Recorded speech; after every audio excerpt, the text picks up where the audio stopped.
Hey, let's find your concentration for AP Sculpture class. So, first off, welcome to class. You've worked pretty hard. You've gotten from Art 1, your basic kind of art class, to Sculpture 2 Honors, which you might also be in right now, and now AP Sculpture, which is pretty awesome. So let's talk a little bit about what AP Sculpture is. So this is directly from College Board. Develop your skills in three-dimensional medium, such as sculpture, architectural models, metalwork, ceramics, glasswork, and pretty much anything else. You'll create artwork that reflects your own ideas and skills that you've learned. So think about skills that you'll learn. Investigating the materials, practicing communicating your ideas.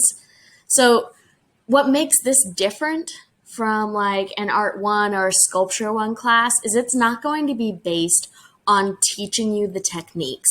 It's going to be based on developing your ideas because you already have the techniques. You might develop those techniques more, but this is primarily based on your ideas.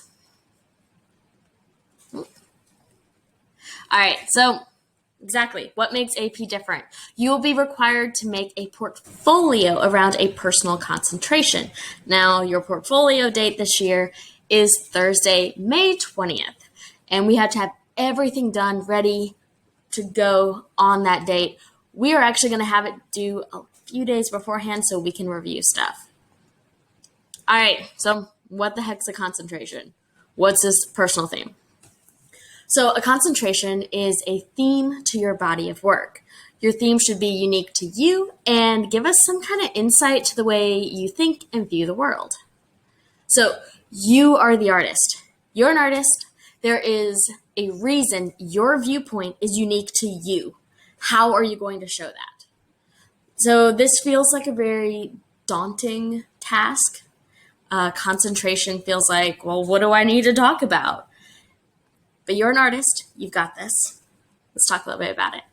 So this is an activity that we are going to do as a class. Step 1, you're going to list 30 different ideas. Doesn't matter if you think they're bad.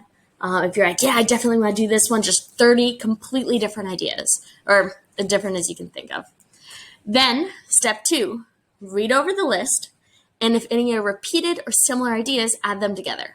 So you might have said, okay, maybe baking, and then you also wrote in cupcakes. You're like, I can put those together. Then, step 3, cross out 15 of the ideas that you think are probably pretty common, cliche, or kind of basic that everyone else might have. Try to narrow it down to 10 to 15 ideas that you think are okay. You don't have to love them. You don't have to think that these are the most fabulous ideas in the world. Just a few. Then, looking at your list of 10 to 15, circle 5 that you can relate to yourself somehow. So these 5 should be ones that you connect with on a personal level.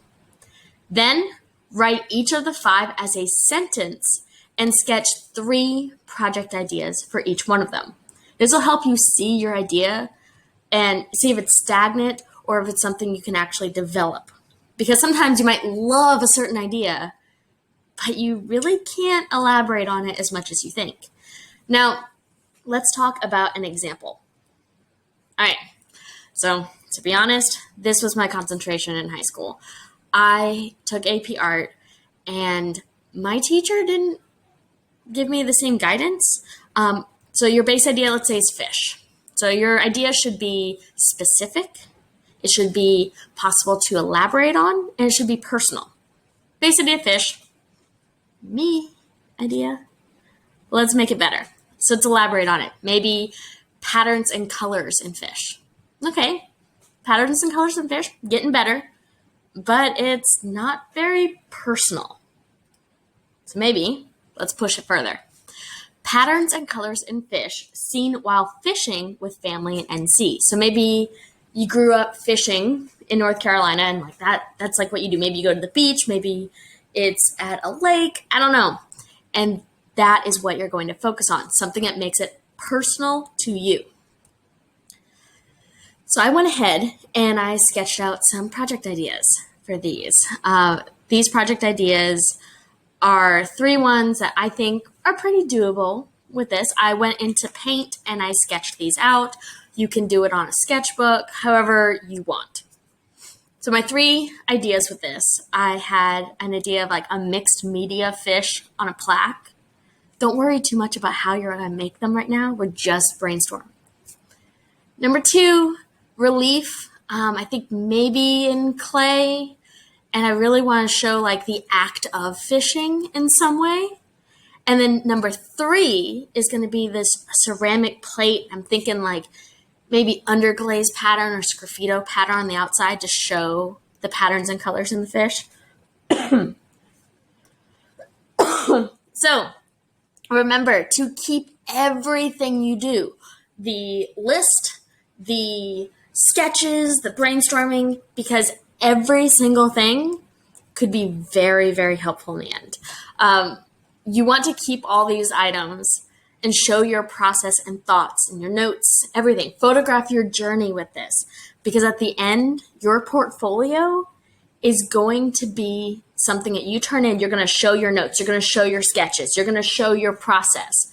You want the person seeing your portfolio to understand the scope of your concentration. So I know that was a lot in a very short period of time, but I think you've got this.